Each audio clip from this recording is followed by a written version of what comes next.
What is your dream? Is your dream still alive? May mga pangarap tayo.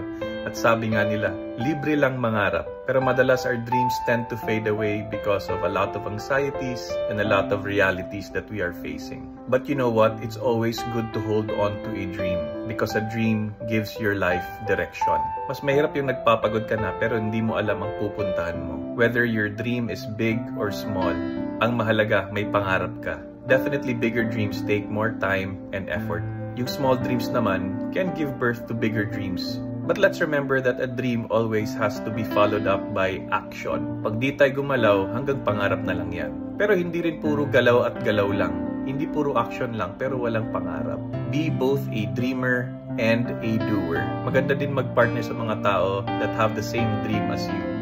May mga dreams talaga na hindi mo kayang mag-isa lang. Mapapagod ka. Kailangan may kasama ka. So kahit mahirap i-build yung dream mo, gawin mo lang araw-araw. Unti-unti, mabubuo din yan. Pray for God to bless your dream.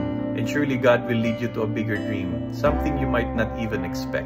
Just continue to be faithful to your vision and be willing to sacrifice for it.